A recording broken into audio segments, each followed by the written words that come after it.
Hello my dear students, ಹೇಗಿದ್ದೀರಾ ಎಲ್ಲರೂ? Welcome to Pallavi tutorials. ಮಕ್ಕಳ ಈ ಒಂದು ವಿಡಿಯೋದಲ್ಲಿ first PUC business studies section ಸಿಯಲ್ಲಿ ಕೇಳಿರುವಂತಹ ಇಂಪಾರ್ಟೆಂಟ್ ಕ್ವಶನ್ಸು ಆನ್ಸರ್ಸ್ನ ಹೇಳೋದ್ರ ಜೊತೆಗೆ ಕೆಲವೊಂದು ಇಂಪಾರ್ಟೆಂಟ್ ಟಾಪಿಕ್ ಕೂಡ ಕವರ್ ಮಾಡ್ತಾ ಇದ್ದೀನಿ.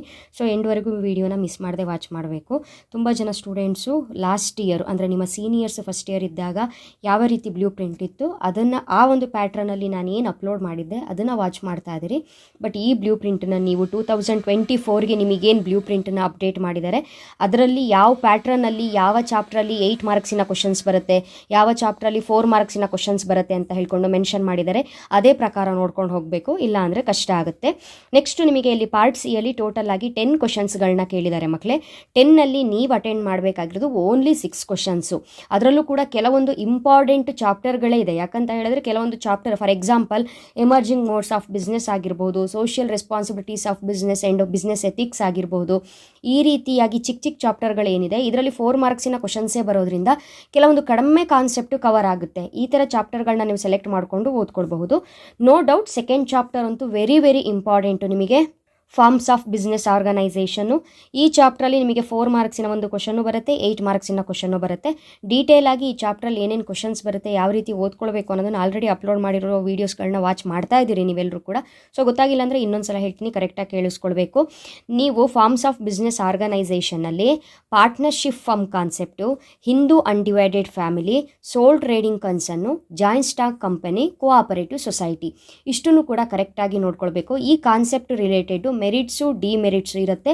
ಕೆಲವೊಂದು ಇಂಪಾರ್ಟೆನ್ಸ್ ಇದೆ, ಕೆಲವೊಂದು ಫೀಚರ್ಸ್ ಇದೆ. ಇದನ್ನು ಕರೆಕ್ಟಾಗಿ ನೋಡ್ಕೊಳ್ಬೇಕು. ಇಲ್ಲಿ ನಿಮಗೆ first question, Amar his parents, grandparents and his siblings are living together. They have a family business in West Bengal. Identify the form of business organisation referred here. State its any 3 features ಅಂತ ಕೊಟ್ಟಿದ್ದಾರೆ. So concept ಓದಿದ ತಕ್ಷಣ ಗೊತ್ತಾಗುತ್ತೆ ಇದು Hindu undivided family ಅಂತ ಹೇಳ್ಕೊಂಡು. 4 ಮಾರ್ಕ್ಸಿಗೆ ಕೇಳಿರೋದ್ರಿಂದ ಒಂದು simple ಮೀನಿಂಗ್ನ ಬರೆದು ಆನ್ಸರ್ನ ಸ್ಟಾರ್ಟ್ ಮಾಡಬೇಕು. Hindu undivided family business refers to a form of organisation where in the business is owned and carried on by the members of the Hindu undivided family. ಎಲ್ಲೂ ಕೂಡ HUF ಅಂತ ಹೇಳ್ಕೊಂಡು ಮೆನ್ಷನ್ ಮಾಡಬೇಡಿ, ಡೈರೆಕ್ಟ್ ಆಗಿ ಹಿಂದೂ ಅನ್ಡಿವೈಡೆಡ್ ಫ್ಯಾಮಿಲಿ ಅಂತಾನೆ full ಬರಿಬೇಕು.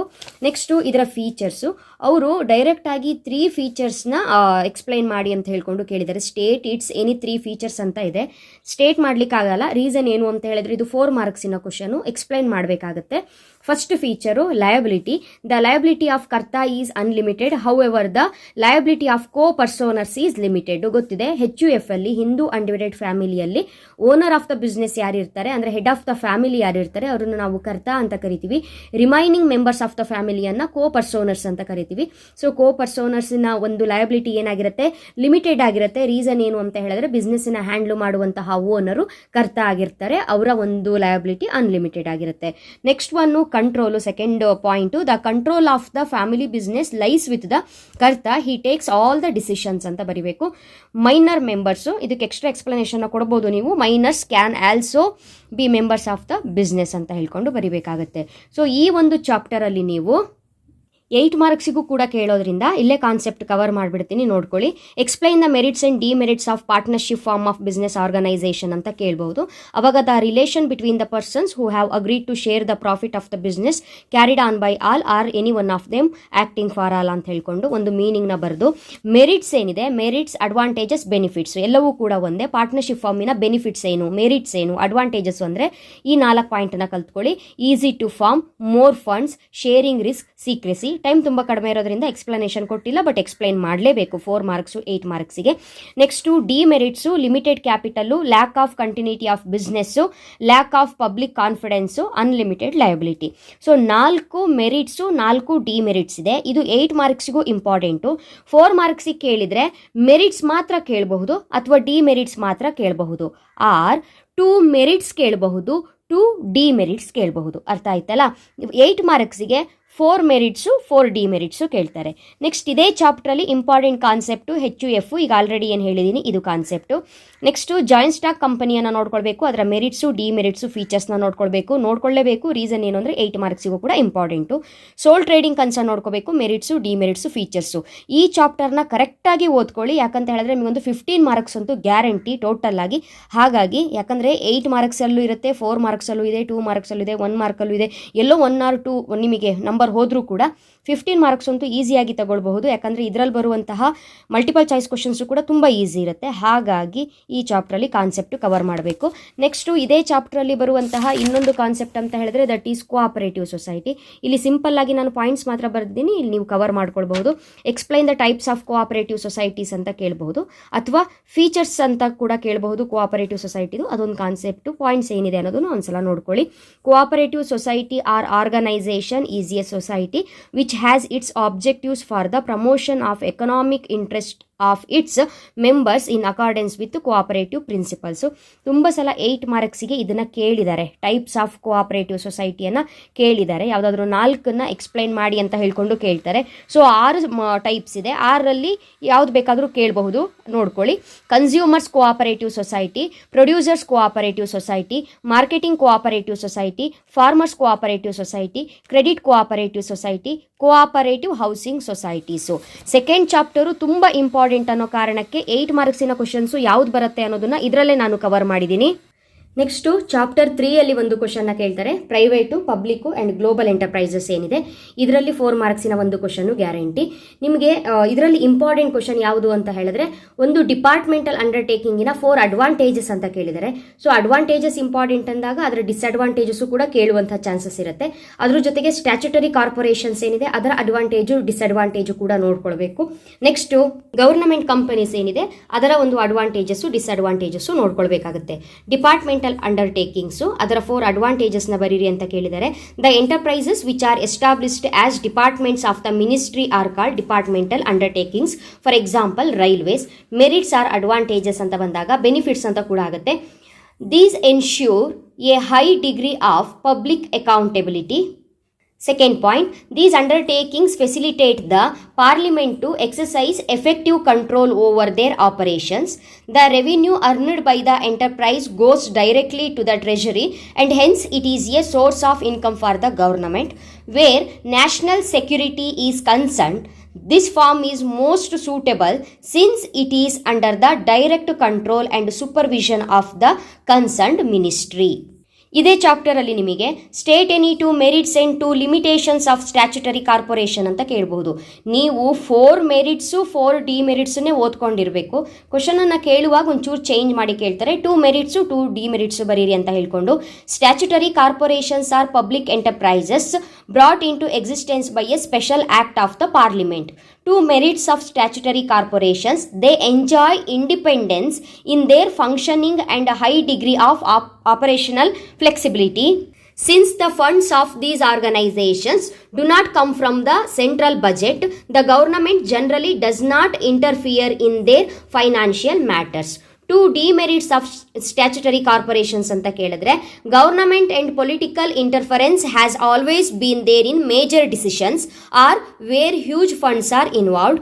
A statutory corporation does not enjoy much operational flexibility as stated above. All actions are subject to many rules and regulations. Next explain the 4 difference between private company and public company ಅಂತ ಕೂಡ ಕೇಳಬಹುದು. Simple concept ಕೇಳಬಹುದು. ಬೇಸಿಸ್ನ ಬರೀಬೇಕು. Private company, public company ತಗೊಳ್ಳಿ. Number of members, the minimum number of members in a private company minimum 2 and maximum 50. The minimum number of members 7 and maximum unlimited under public company. In private company number of directors minimum 2 directors. Public ಕಂಪನಿಯಲ್ಲಿ minimum 3 directors essential. Transfer of shares under private company. Shares in private company are not transferable. Next shares in public company are transferable. Name private company name end with private limited. Public company name end with limited. Minimum capital under private company minimum paid up capital is ₹1 lakh. Public company minimum paid up capital ₹5 lakh. Next 5th chapter ಕೂಡ ತುಂಬ important ಆಗುತ್ತೆ ನಿಮಗೆ. Emerging modes of business. ಈ ಚಾಪ್ಟ್ರಲ್ಲಿ 4 ಮಾರ್ಕ್ಸಿನ questions ಮಾತ್ರ ಬರೋದ್ರಿಂದ ಇಲ್ಲಿ explain briefly 4 limitations of ಈ business ಅಂತ ಕೇಳಿದಾರಲ್ಲ ಮಕ್ಕಳೇ. ಹೇಗೆ ಲಿಮಿಟೇಷನ್ಸ್ನ ಕೇಳಿದಾರೋ ಅದೇ ರೀತಿ ಬೆನಿಫಿಟ್ಸು ಕೂಡ ಇಂಪಾರ್ಟೆಂಟೇ ಆಗುತ್ತೆ. ಹಾಗಾಗಿ ಅದೆರಡು ಕಾನ್ಸೆಪ್ಟು ಕೂಡ ನೀವು ನೋಡ್ಕೊಳ್ಬೇಕು. ಈ ಬಿಸ್ನೆಸ್ ಆರ್ ಎಲೆಕ್ಟ್ರಾನಿಕ್ ಬಿಸ್ನೆಸ್ ಅಂದರೆ ಏನು ಅನ್ನೋದು ಗೊತ್ತಿರಬೇಕು. ಈ business is the conduct of industry, trade and commerce using the computer networks.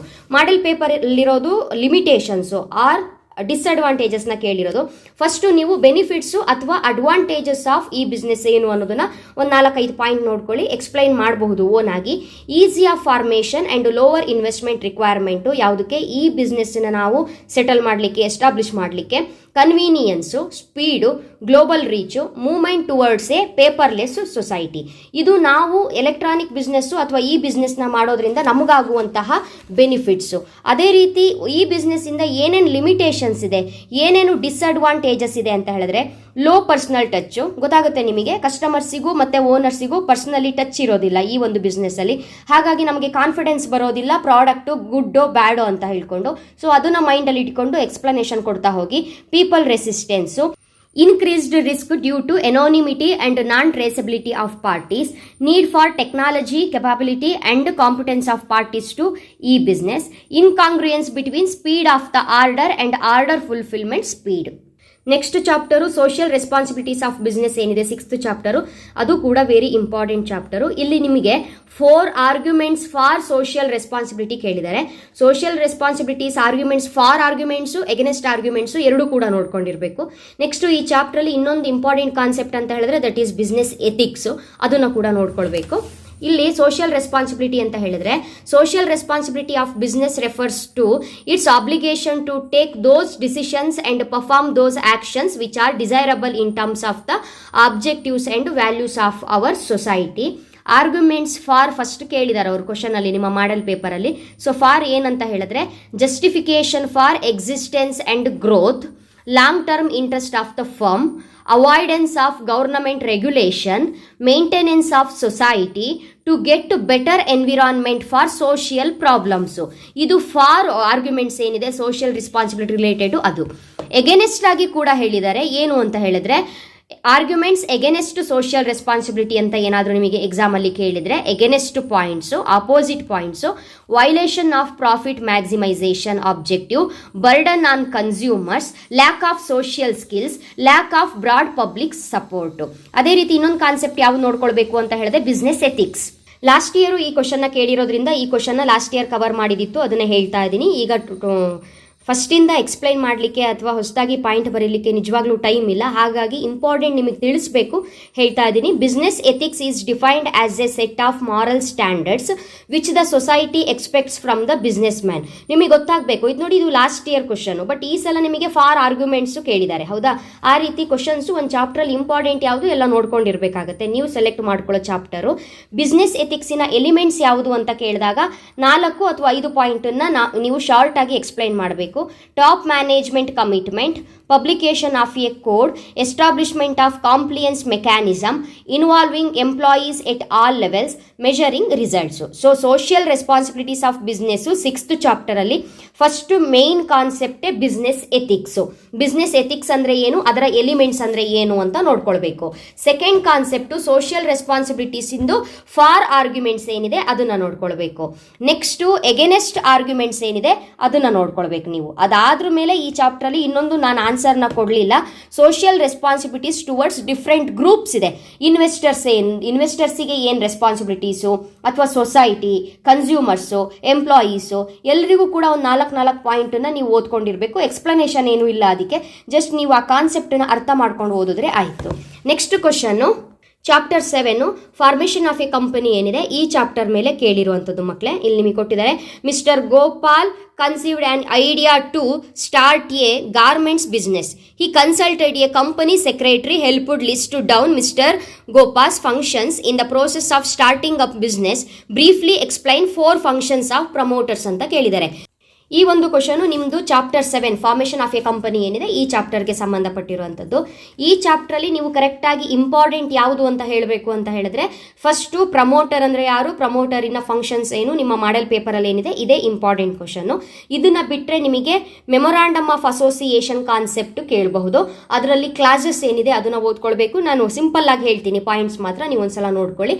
Next articles of association, ಅದರ ಕಂಟೆಂಟ್ ಕೂಡ ಕೇಳಬಹುದು. ಅಥವಾ ಇನ್ನೂ ಸ್ವಲ್ಪ ಡಿಫ್ರೆಂಟ್ ಆಗಿ ಹೇಳಬೇಕು ಅಂತ ಹೇಳಿದ್ರೆ MOA ಮತ್ತೆ AOA memorandum of association and articles of association ಏನಿದೆ ಅದಕ್ಕೆ ಡಿಫ್ರೆನ್ಸ್ ನ ಕೂಡ ಕೇಳೋ ಚಾನ್ಸಸ್ ಇದೆ. ಸೊ ಸಿಂಪಲ್ ಆಗಿ ಒಂದು 4 ಪಾಯಿಂಟ್ ನೀವು ನೋಡ್ಕೊಳ್ಳೋದು ಬೆಟರ್ ಮಕ್ಕಳೇ.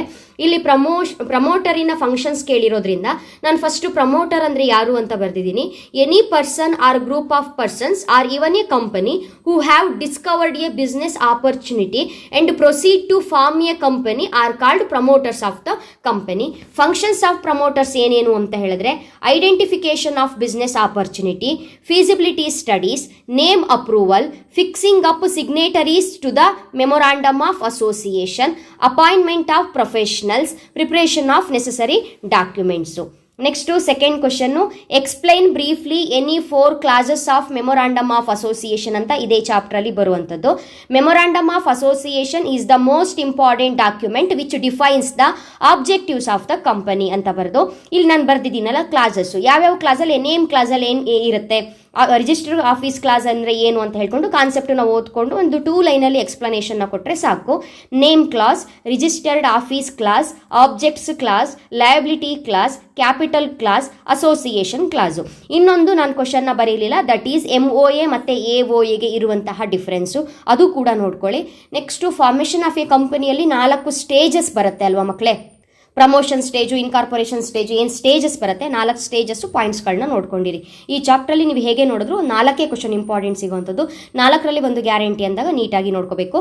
ಫಾರ್ಮೇಷನ್ ಆಫ್ ಎ ಕಂಪನಿಯ ಸ್ಟೇಜಸ್ ಅದು ಕೂಡ ನೋಡ್ಕೊಳ್ಳಿ. Okay, next chapter 8 sources of business finance ಏನಿದೆ ಈ ಚಾಪ್ಟರ್ ತುಂಬಾನೇ ಇಂಪಾರ್ಟೆಂಟ್. 4 ಮಾರ್ಕ್ಸಿನ 2 ಕ್ವಶನ್ಸ್ ಬಂದಿದೆ. 8th ಚಾಪ್ಟರ್ ಅಲ್ಲಿ 4 ಮಾರ್ಕ್ಸಿನ 2 ಕ್ವಶನ್ಸ್ ಬಂದಿದೆ. ಇಲ್ಲಿ ನಾನು ನಿಮಗೆ ಈಕ್ವಿಟಿ ಶೇರ್ಸ್ ಬಗ್ಗೆ ಕೇಳಿದ್ದಾರೆ, write a note on equity shares ಕೇಳಿದಾರಲ್ಲ, ಇದಕ್ಕೆ ಆನ್ಸರ್ಸ್ ನ ಕೊಡ್ತೀನಿ. ಅದೇ ರೀತಿ ಇಲ್ಲಿ ನೋಡಿ, ಇಲ್ಲಿ ಇಂಡೈರೆಕ್ಟ್ ಆಗಿ ಕ್ವಶನ್ ನ ಕೇಳಿದ್ದಾರೆ, which is the most important debt source of finance that a company uses to raise long term finance, state 3 merits of it ಅಂತ ಕೇಳಿದ್ದಾರೆ. ಲಾಂಗ್ ಟರ್ಮ್ ಫೈನಾನ್ಸ್ ಅಂತ ಹೇಳಿದ್ರೆ ಯಾವ್ದು ಮಕ್ಕಳೇ, ಒಂದು ಈಕ್ವಿಟಿ ಶೇರ್ಸು, ಇನ್ನೊಂದು ಪ್ರಿಫರೆನ್ಸ್ ಶೇರ್ಸು, ಇನ್ನೊಂದು ಡಿಬೆಂಚರ್ಸು ಅಲ್ವಾ. ಸೊ ಅದರಲ್ಲೂ ಕೂಡ ಡೆಟ್ ಸೋರ್ಸ್ ಆಫ್ ಫೈನಾನ್ಸ್ ಯಾವುದು ಅಂತ ಹೇಳಿದ್ರೆ ನೋ ಡೌಟ್ ಡಿಬೆಂಚರ್ಸ್. ಓಕೆನಾ, ಹಾಗಾಗಿ ಡಿಬೆಂಚರ್ಸ್ ಅನ್ನೋ ಕಾನ್ಸೆಪ್ಟ್ ಅಂದ್ರೆ ಏನು, ಅದರ ಮೆರಿಟ್ಸ್ ಏನು ಅನ್ನೋದನ್ನ ನೀವು ಬರೀಬೇಕು. ಕ್ವಶನ್ಸ್ ಸ್ವಲ್ಪ ಡಿಫ್ರೆಂಟ್ ಆಗಿ ಕೂಡ ಕೇಳಬಹುದು.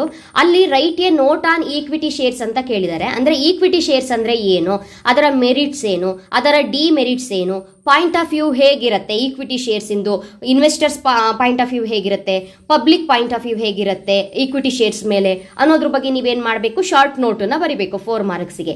ಅಥವಾ ನಿಮಗೆ ಕ್ವಶನ್ಸ್ ಡೈರೆಕ್ಟ್ ಆಗಿ what are equity shares, explain the merits and limitations of equity shares ಅಂತ ಕೂಡ ಕೇಳಬಹುದು. ಹಾಗಾಗಿ ಈ ಕಾನ್ಸೆಪ್ಟ್ ಫುಲ್ ಕವರ್ ಮಾಡಿದ್ದೀನಿ, ನಾನು ಫುಲ್ ಆನ್ಸರ್ ಹೇಳ್ತಾ ಇದ್ದೀನಿ, ಕರೆಕ್ಟ್ ಆಗಿ ಕೇಳಿಸ್ಕೊಂಡು ಬರೀರಿ.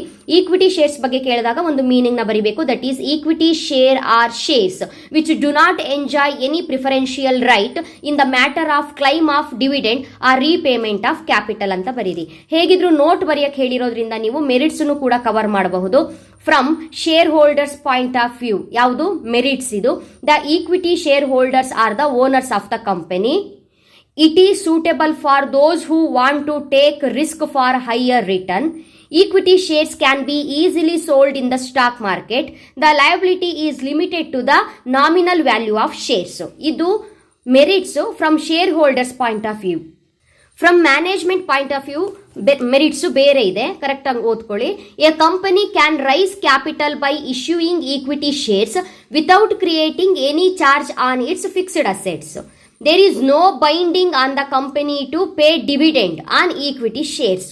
If a company raises more capital by issuing shares, it leads to greater confidence among the creditors. ಮಕ್ಕಳೇ equity shares, preference shares, debentures ಈ 3 ಕಾನ್ಸೆಪ್ಟ್ ಇಂಪಾರ್ಟೆಂಟು. ಈಕ್ವಿಟಿ ಮತ್ತೆ ಡಿಬೆಂಚರ್ಸು ನಾನು ಇಲ್ಲಿ ಕವರ್ ಮಾಡಿದ್ದೀನಿ. ಸೊ ಪ್ರಿಫರೆನ್ಸ್ ಶೇರ್ಸು ಕೂಡ ನೀವು ಓದ್ಕೊಳ್ಬೇಕು. ಈಕ್ವಿಟಿ ಶೇರ್ಸಿಗೆ ಡೈರೆಕ್ಟ್ ಆಗಿ ಮೆರಿಟ್ಸು demerits ಅಂತ ಕೇಳೋ ಚಾನ್ಸಸ್ ತುಂಬಾನೇ ಇದೆ, ಇದು ಎಕ್ಸ್ಪೆಕ್ಟೆಡ್ ಕ್ವಶನ್ಸು. ಹಾಗಾದ್ರೆ ಈಕ್ವಿಟಿ ಶೇರ್ಸಿನ ಡಿಮೆರಿಟ್ಸ್ ಯಾವ್ದು ಅಂತ ಹೇಳಿದ್ರೆ, as equity capital cannot be redeemed. There is a danger of over capitalization. Equity share investment is a risky share compared to any other investment. Issue of fresh shares reduces the earnings of existing shareholders. Cost of equity is the high when compared to other sources of finance. Getting dividend on equity shares is uncertain every year. ಓಕೆನಾ. So ಈ ಒಂದು demerits concept ಕೂಡ important, ನೋಡ್ಕೊಳ್ಬೇಕು. Next ನಿಮಗೆ ಓದ್ಕೊಳ್ಳೋಕ್ಕೆ time ಇದೆ. ನಮಗೆ ಈ chapter 2 questions ಬರೋದ್ರಿಂದ ಈ ಚಾಪ್ಟ್ರಲ್ಲಿ ಬರೋ ಎಲ್ಲ ಇಂಪಾರ್ಟೆಂಟ್ ಕಾನ್ಸೆಪ್ಟ್ ನಮಗೆ ಹೇಳಿ ಮೇಡಮ್ ಅಂತ ಹೇಳೋದಾದ್ರೆ, ಒಂದು equity shares, second one preference shares, third important debentures, next public deposits, retained earnings, commercial papers, ಇಷ್ಟನ್ನು ನೋಡ್ಕೊಳ್ಬಹುದು. ಟೈಮ್ ಇಲ್ಲ ಅಂತ ಹೇಳಿದ್ರೆ ಹೇಗಿದ್ರು ಕೂಡ 6 ಕ್ವಶನ್ಸಿಗೆ ಅಟೆಂಡ್ ಮಾಡಬೇಕು. 10 ಕ್ವಶನ್ಸ್ ಇರೋದ್ರಿಂದ ನಿಮಗೆ ಈ 3 ಕಾನ್ಸೆಪ್ಟ್ ಆದರೂ ಕವರ್ ಮಾಡ್ಕೊಂಡು ಹೋಗಿ, equity, debenture, preference. Okay. Next 34 question same ಚಾಪ್ಟರಿಂದ ಬಂದಿದೆ, ಹೇಳಿದ್ದೀನಿ. ಡಿಬೆಂಚರ್ಸಿನ ಮೆರಿಟ್ಸನ್ನ ಬರೀರಿ ಅಂತ ಕೇಳಿದ್ದಾರೆ. Debentures are an important instrument for raising long-term debt capital. A company can raise funds through issue of debentures which bear a fixed rate of interest. Merits, advantages, benefits. Example confuse ಮಾಡ್ಕೋಬೇಡಿ, ಏನು ಕೇಳಿದ್ರು ಕೂಡ ಇದೆ. ತುಂಬ confusion ಆಯಿತು ಅಂತ ಹೇಳಿದ್ರೆ debenture concept ಅಂತ ಬಂದಾಗ ಡಿಬೆಂಚರ್ಸಿನ 4 ಪಾಯಿಂಟ್ಸು, ಅಂದರೆ ಡಿಬೆಂಚರ್ಸಿಂದ ಏನು ಅಡ್ವಾಂಟೇಜ್ ಆಗುತ್ತೆ, ಡಿಬೆಂಚರ್ ಹೋಲ್ಡರ್ಸಿಗೆ ಏನು ಅಡ್ವಾಂಟೇಜಸ್ಸು, ಆ ಒಂದು ಕಾನ್ಸೆಪ್ಟನ್ನ ತಲೆಯಲ್ಲಿ ಇಟ್ಕೊಂಡು ನೀವು ಬರೀಬಹುದು. It is preferred by investors who want fixed income at lesser risk. Debentures do not participate in profits of the company. Financing through debentures does not dilute control of equity shareholders on management. Interest paid on debentures is tax deductible. Financing through debenture is less costly as compared to cost of preference or equity capital. Next small business ಏನಿದೆ, ನಿಮಗೆ small business and entrepreneurship ಅಂತ ಹೇಳಿಕೊಂಡು 9th chapter ಇದೆಯಲ್ಲ, ಅದ್ರ ಮೇಲೆ ಒಂದು ಕ್ವಶನ್ನ ಇಲ್ಲಿ ಕೇಳಿದ್ದಾರೆ. ಸ್ಮಾಲ್ ಬಿಸ್ನೆಸ್ಸು ಫೇಸ್ ಮಾಡುವಂತಹ ಪ್ರಾಬ್ಲಮ್ಸ್ಗಳು ಏನೇನು ಅಂತ ಹೇಳಿಕೊಂಡು, ಸ್ಮಾಲ್ ಬಿಸ್ನೆಸ್ ಫೇಸ್ ಮಾಡುವಂತಹ ಪ್ರಾಬ್ಲಮ್ಗಳ ಜೊತೆಗೆ ಸ್ಮಾಲ್ ಬಿಸ್ನೆಸ್ಸಿನ ರೋಲ್ ಏನು, ಓಕೆನಾ, ಅದರ ಪಾತ್ರ ಏನು ಅನ್ನೋದ್ರ ಬಗ್ಗೆ ಕೂಡ ನಿಮಗೆ ಕ್ವಶನ್ನ ಕೇಳಬಹುದು. ರೋಲ್ಸ್ ಆಫ್ ಸ್ಮಾಲ್ ಬಿಸ್ನೆಸ್ಸು, ಆ ಕಾನ್ಸೆಪ್ಟ್ ಕೂಡ ನೋಡ್ಕೊಳ್ಬೇಕು. ಏನೇನು ಪ್ರಾಬ್ಲಮ್ನ ಫೇಸ್ ಮಾಡ್ತಾ ಇದೆ ಸ್ಮಾಲ್ ಬಿಸ್ನೆಸ್ ಅಂತ ಹೇಳಿದ್ರೆ, finance problem, raw materials, managerial skills, labour, marketing, quality, technology, sickness, capacity, utilisation. ಯಾವುದಾದ್ರೂ ಒಂದು 4 ಪಾಯಿಂಟನ್ನು ಎಕ್ಸ್ಪ್ಲೈನ್ ಮಾಡಬೇಕು. ಈ ಒಂದು ಮಾಡರ್ನ್ ಡೇಸಲ್ಲಿ ಸ್ಮಾಲ್ ಬಿಸ್ನೆಸ್ಸು ಯಾವ್ಯಾವ ರೀತಿ ಪ್ರಾಬ್ಲಮ್ಸ್ಗಳನ್ನ ಫೇಸ್ ಮಾಡ್ತಾ ಇದೆ, ಫೈನಾನ್ಸ್ ಆಗಿರಬಹುದು, ಕ್ವಾಲಿಟಿಯನ್ನು ಕೊಡೋಕ್ಕಾಗದೇ ಇರೋದಾಗಿರ್ಬೋದು, ಟೆಕ್ನಾಲಜಿ ಆಗಿರ್ಬೋದು, ರಾ ಮೆಟೀರಿಯಲ್ಸ್ ಪ್ರಾಬ್ಲಮ್ ಆಗಿರ್ಬೋದು. ಸೊ ಏನೇನು ಪ್ರಾಬ್ಲಮ್ ಅನ್ನೋದನ್ನು ಎಕ್ಸ್ಪ್ಲನೇಷನ್ ಕೊಟ್ಟು 4 ಪಾಯಿಂಟ್ ಬರೀಬೇಕು. ಲೆಂತಿ ವಿಡಿಯೋ ಫುಲ್ ನೋಡಿದವ್ರಿಗೆ ಮಾತ್ರ ಗೊತ್ತಾಗಿರುತ್ತೆ. 8 ಮಾರ್ಕ್ಸು ಕೂಡ ಇದರಲ್ಲೇ ಕವರ್ ಮಾಡಿದ್ದೀನಿ ಅಂತ ಹೇಳೋದು. ಹಾಗಾಗಿ ದಯವಿಟ್ಟು ಈ ವಿಡಿಯೋದಿಂದ ನಿಮಗೇನಾದರೂ ಹೆಲ್ಪ್ ಆಗುತ್ತೆ ಅನ್ನೋದಿದ್ರೆ ನಿಮ್ಮ ಫ್ರೆಂಡ್ಸ್ಗಳಿಗೂ ಕೂಡ ಶೇರ್ ಮಾಡಿ. Explain briefly the principles of insurance ಅಂತ ಏನಿದೆ, ಈ ಕಾನ್ಸೆಪ್ಟು 8 ಮಾರ್ಕ್ಸಿಗೆ ತುಂಬಾ ಇಂಪಾರ್ಟೆಂಟು, ನೋಡ್ಕೊಳ್ಬೇಕು.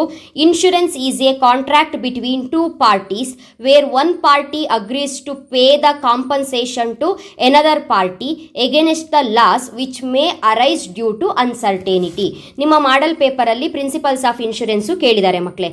ಇದು ಈ ಪ್ರಿನ್ಸಿಪಲ್ಸ್ ಆಫ್ ಇನ್ಶೂರೆನ್ಸ್ ಏನಾದರೂ ಬಂದಿಲ್ಲ 8 ಮಾರ್ಕ್ಸಿಗೆ ಅಂತ ಹೇಳಿದ್ರೆ, ಈ ಚಾಪ್ಟ್ರಲ್ಲಿ ಬೇರೆ ಯಾವ ಕಾನ್ಸೆಪ್ಟ್ ಕವರ್ ಆಗಬಹುದು ಅಂತ ಹೇಳಿದ್ರೆ, ಪೋಸ್ಟಲ್ ಸರ್ವಿಸು, ವೇರ್ ಹೌಸಿಂಗು ಅಥವಾ types of insurance, commercial bank.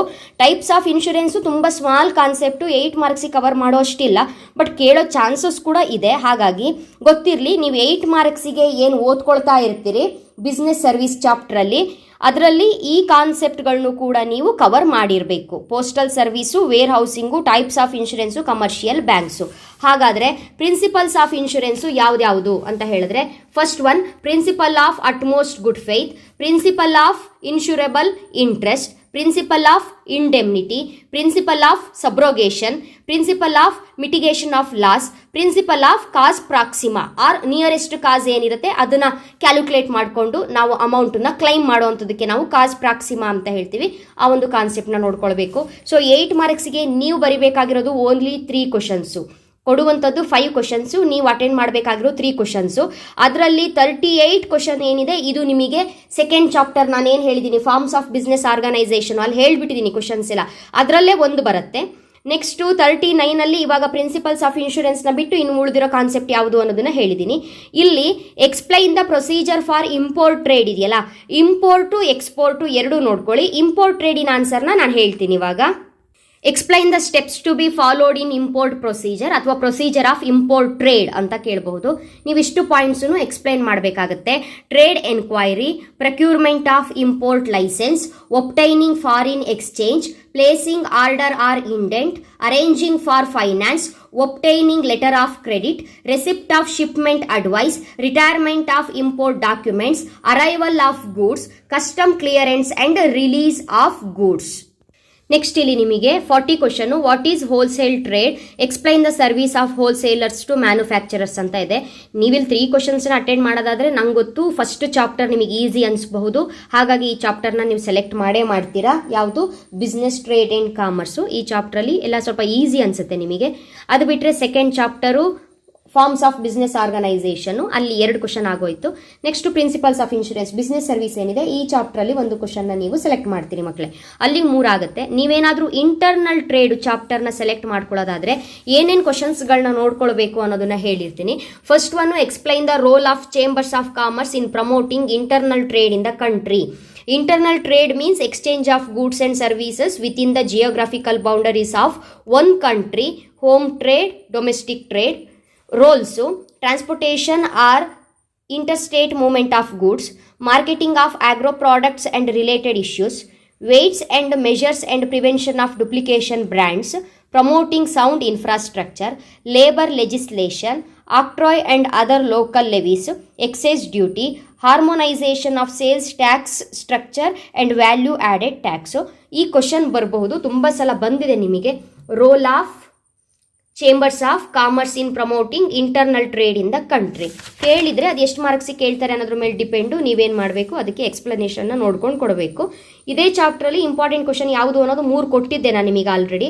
ಅದರಲ್ಲಿ who is wholesaler, explain the service of wholesalers to manufacturer ನಿಮ್ಮ ಮಾಡೆಲ್ ಪೇಪರಲ್ಲಿ ಈ ಕ್ವಶನ್ ಇದೆ, ಇದು ಇಂಪಾರ್ಟೆಂಟು. ಅಥವಾ ಇದನ್ನು ಬಿಟ್ಟರೆ what is retail trade, explain the service of retailers to consumers. Or last one, explain the merits and demerits of super markets.